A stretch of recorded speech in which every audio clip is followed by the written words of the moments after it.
Africa This is what we're talking about. Mr. Nicholson is here. He's got the details apparently in your meeting previously. There's a follow-up.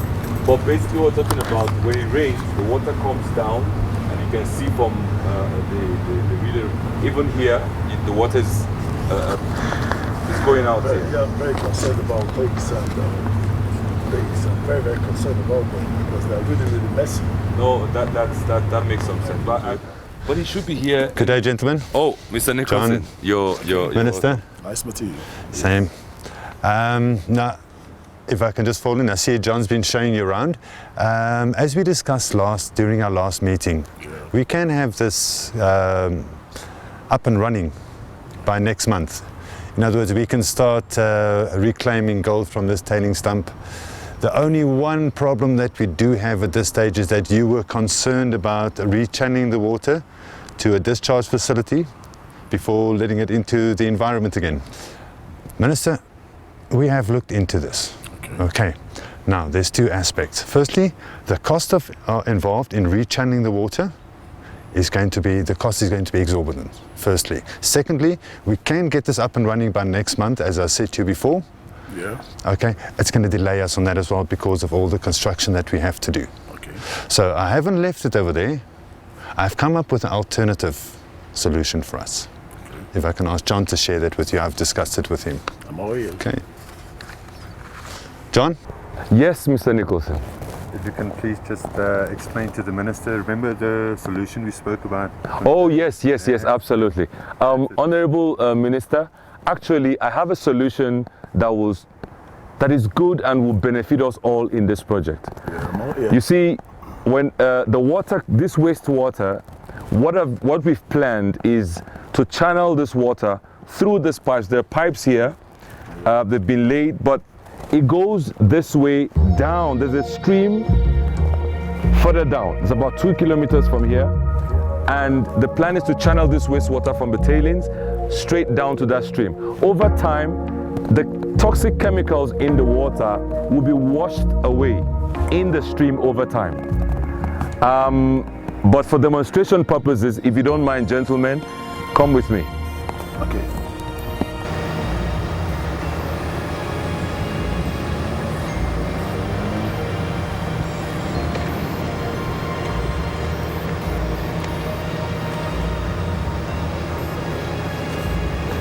So as I was saying, just a moment please, 1 second.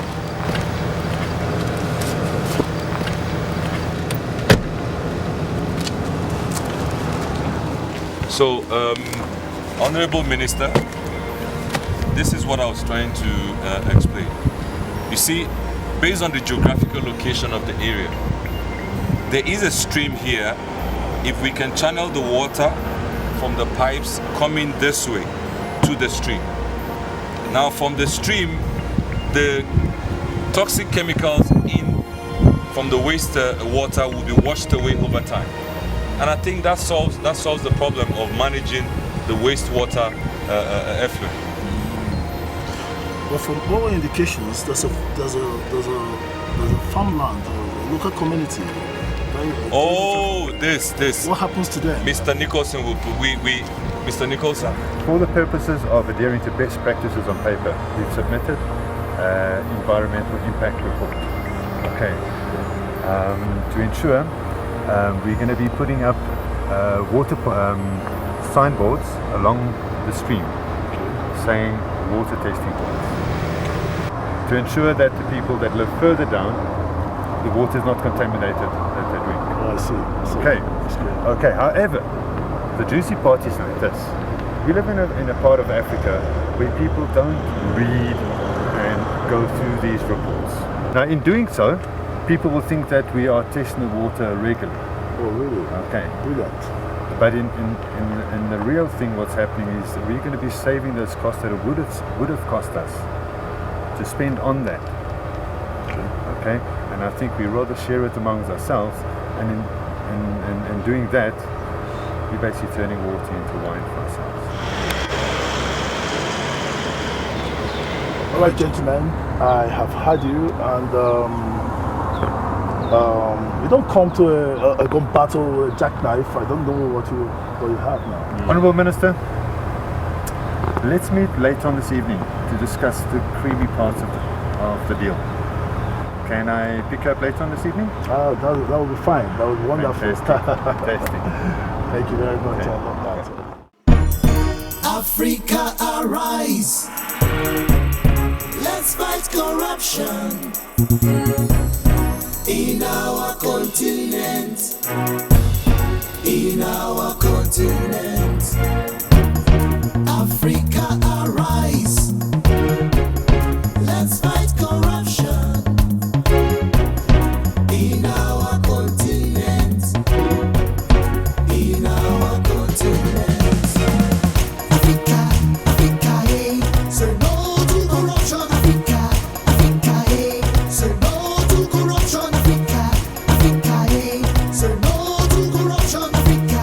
Africa, oh. Say no to corruption. Aye.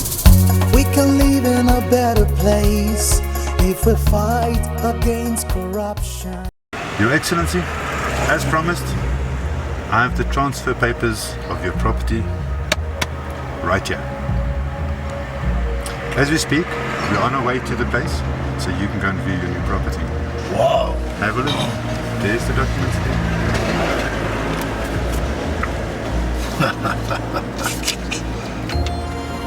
there. Wow. That was very impressive. Did I not say that we would take care of you? You did. I never dreamt of it this way.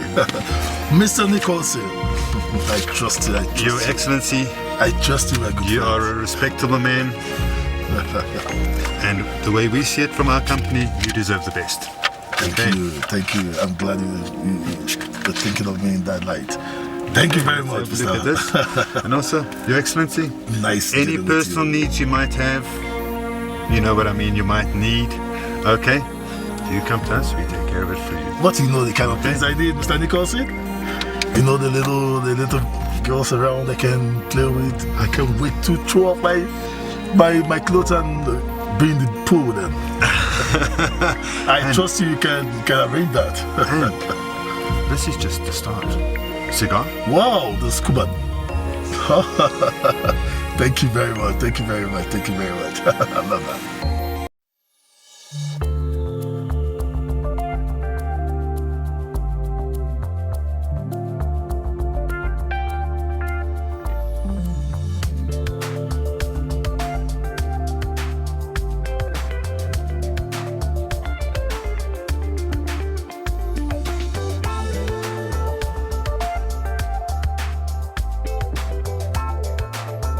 After you, Minister.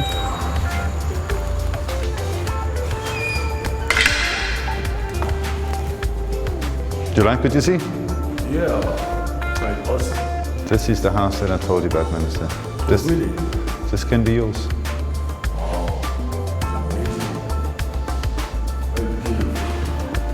I'm not sure if you like the light fittings as it is. You like it? Absolute pleasure. Shall we have a drink? What? Shall we have a drink? Oh yeah. Maggie? I need to introduce you to Maggie. Maggie? This is the Minister. Hello, Mr. Minister. I was wondering if you could arrange a drink for us. No problem. Okay. Red or white for yourself, sir? Red is okay. Red. Well, look, we've got... Oh, yes, she is, eh? Yeah. Well, Minister, you know what? As I said, we'll look after you. Okay? Your personal needs, anything you need, you let us know. Okay. Oh, great. Sign of success. There you go, Maria. Wow. Okay. Nice. How we do business with you. Fantastic. So all we need to do now is for you to approve the deal, I don't have a problem. and the rest of it you leave up to us. Okay. Thank you.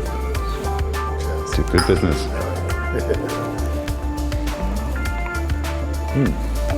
Ah, John. Just in time. Oh, are we celebrating? Absolutely, John. The deal is done then. The deal is done, John. You're right. That's nice. Have something to drink. You love it. Honestly, this is Awesome. Good choice. Very much. Good job, good job, good job, good job. And Let me help same. myself. John, please, yeah, come join us, please. Yeah, so I don't know what to say. Thank you.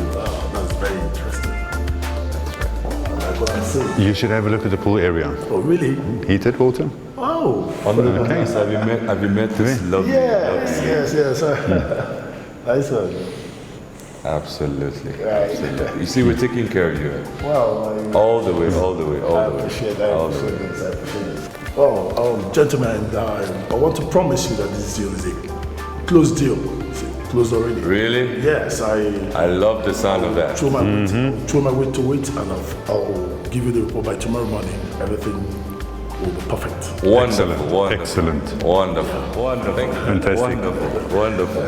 Fantastic. Yes, can we celebrate today? Yes, we have to. Cheers to that. Cheers. Cheers. Yeah. Need a refill? Yeah, I don't mind. Oh, please, by all means. Thank you. You know, we're celebrating, aren't we? Yeah, of course. What a lovely evening. Absolutely. No, job this- well done. Job well done. Job well done. That's right.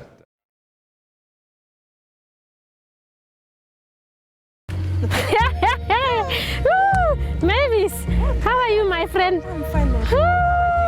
I am fine. I've got good news today. The bishop, you've been telling me to come to your church after what happened. What happened, my friend? You didn't hear? No.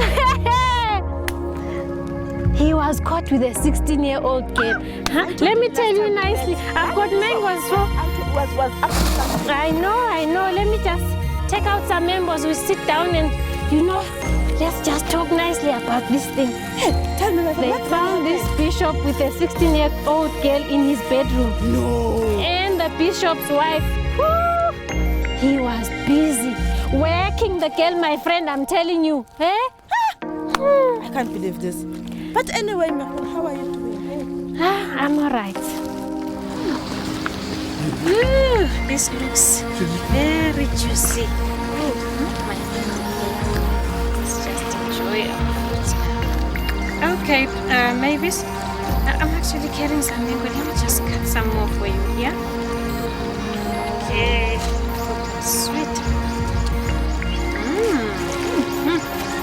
You know, my dear, all my hard work, you have nothing this family season. I don't know why. What do you mean you don't know why, huh? Don't you know?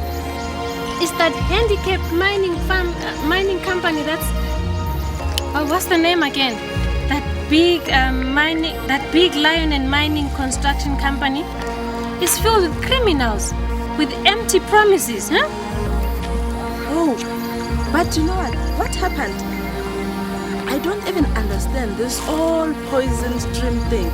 This water used to be clean. All our fathers and forefathers used to drink this water.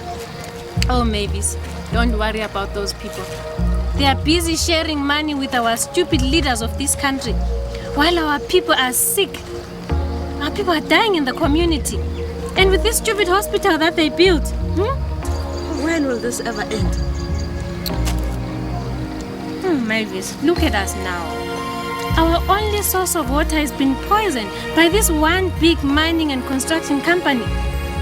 While our leaders are busy eating big monies, huh? Do you know what happened? 15 people are dead in 1 year, huh? In 1 year. And this stupid hospital of theirs that they built, it does not even boost of electricity. Oh, precious. You know God will answer our prayers one day. Oh. No, you know the worst part of it is that our only stream is bad, eh? And when it rains, you know what happens? The stream floods everything and spoils our soil. They are going to pay for their sins, I'm telling you. They are. From expensive champagnes and corrupt handshakes to the tears of a devastated woman wailing for her poor harvest, we see the impact of corruption in the extractive sector and how it continues to affect ordinary people in Africa, fueling poverty and escalating unemployment and insecurity on the continent. So what are we trying to do in terms of this extractive industry? Transparency. Let these companies, these large taxpayers, identify and show to the general public what they are paying to the government. you'll find out that what is in the front desk is not really what is being paid at the back end. Ministers are being paid at the back end. So public must be made to know what is the revenue generation. Is the resources allocated through resources in terms of payments to government being applied appropriately? In some countries you have what they call the general basket. Everything comes into the general basket, which is the consolidated revenue fund, and then it's distributed evenly amongst the people. But today in Africa, now I'll challenge you, tell me one state in Africa where we've claimed the resources are being for the benefit of our people. In other words, even the resources that we have been translated to be a cost to our people. Now we need to reverse that trend. It is a dangerous and shameful psychology for us Africans to be described as the people whose benefits and resources is a cost to them. Let it be reversed so it can be seen as a blessing for us, because the public is the people's money. The extractive sector is a key driver of transformational change and is crucial for Africa's long-term growth and competitiveness, contributing immensely to the region's GDP.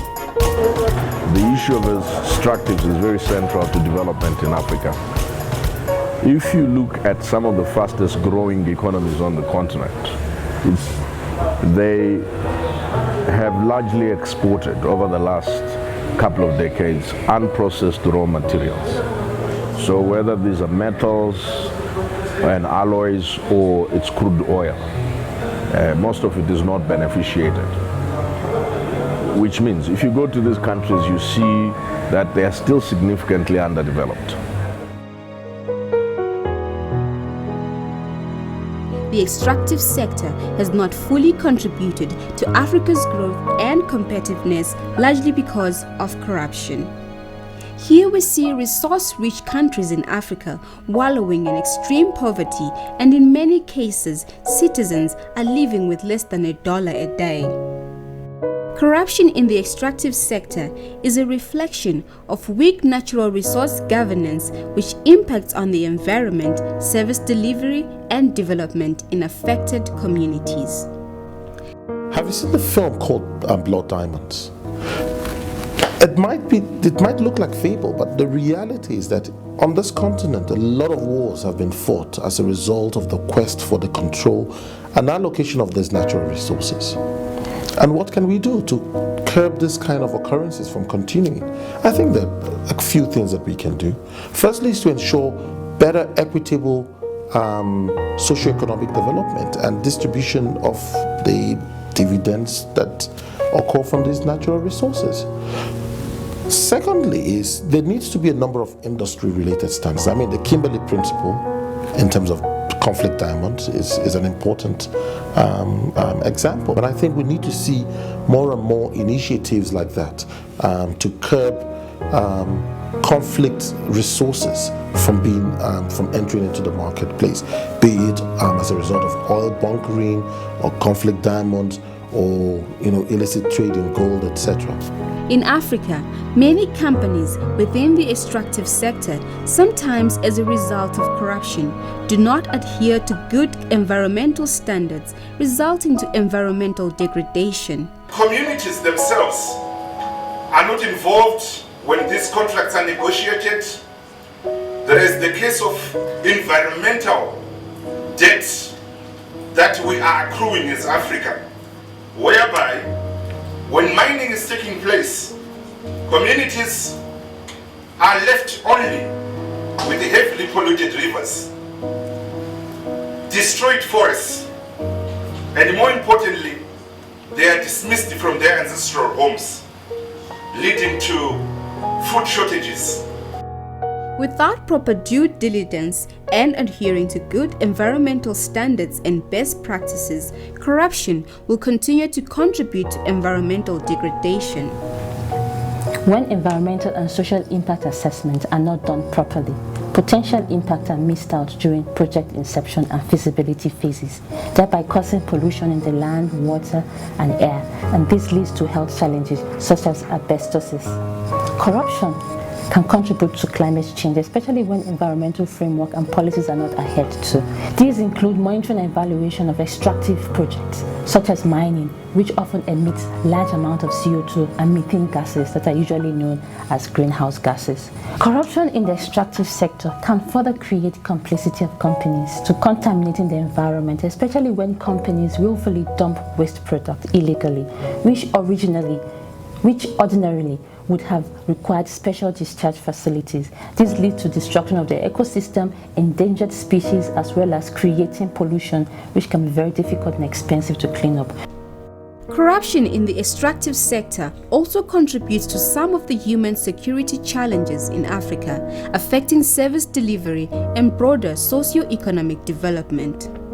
It's important to ensure equitable socio-economic development and equitable distribution of the proceeds from these natural resources. You can't have communities that are living in squalor with their lands polluted and they're not benefiting from the proceeds from these natural resources. That is just one big recipe for disaster, and we're seeing that a whole lot in the Niger Delta and in various parts of Africa where this is happening. Corruption is a security issue. Corruption is a national security issue. Many times we don't pay attention to that. If you look at the Global Competitiveness Report, suggesting what are the key issues that affect political stability in Africa, amongst them is corruption. We go back to those countries that have experienced serious warfare, including Sierra Leone. One of the thresholds, the major causes of war in Africa is corruption, mismanagement of government resources. In addressing some of these fundamental issues within the extractive sector, Article 2 of the African Union Convention on Combating and Preventing of Corruption provides measures that member states are required to put in place in order to tackle corruption in their respective jurisdictions, which include mechanisms required to prevent, detect, punish, and eradicate corruption and related offenses in the public and private sectors. Considering the importance of the extractive sector to Africa's economy, the African Union Advisory Board on Corruption recently convened a meeting of stakeholders from different sectors of the economy, including anti-corruption institutions, multilateral institutions, and civil society groups, as part of the celebration of the 10th anniversary of the African Union Convention. Key corruption issues discussed include transparency in the extractive sector, illicit flows of capital, recovery of stolen assets, and the role of faith-based organizations in the fight against corruption. Key outcomes from the meeting include: there's been a lot of laudable efforts in Africa to improve the climate within the extractive sector. One of those, I would say, is the African Union and its organs. I mean, they've been looking very strongly at how to deal with this resource curse issue within the extractive sector in Africa.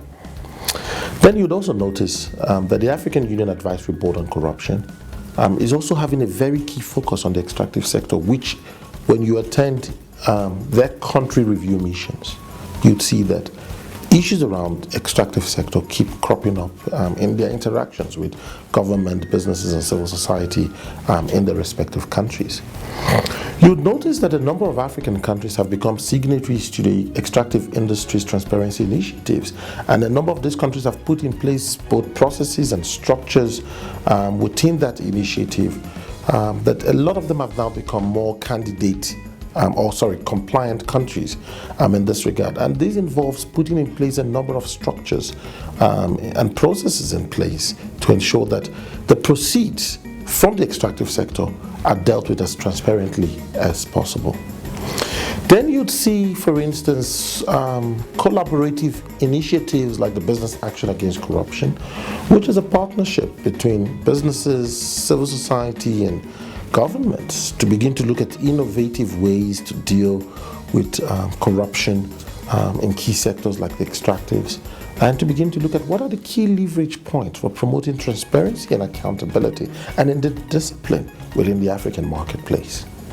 For Africa to position itself effectively as the next economic frontier, the the extractive sector has a major role to play in ensuring that it adheres to good environmental best practices and international laws, ensuring proper inspection, monitoring and evaluation of extractive projects, ensuring that environmental permits are secured before embarking on any extractive project that may have a direct or indirect impact on the environment or the people that live in them. Ensuring proper natural resource governance, which is very crucial in fighting corruption in the sector, especially with regards to improved transparency and accountability in its processes, and engaging civil society groups in ensuring that companies are more responsive to the needs of interested and affected communities where they have operations. For Africa to attain its economic emancipation, leaders must play a collective and decisive role in ensuring that the sector continues to sustain the region's economy and must endeavor to position the sector as a global player and employer of human capital.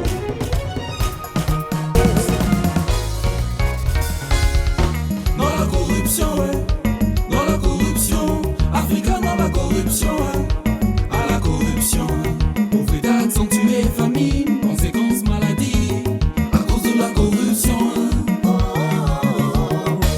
Riche continent, dépourvu d'évolution due à la mauvaise gouvernance politique et financière, nos richesses volées, une éducation corrompue qui promouvoit la voyoucratie sénile dans les rues d'Afrique. Lève-toi Afrique, et bats-toi contre la corruption qui détruit les mœurs et ton avenir.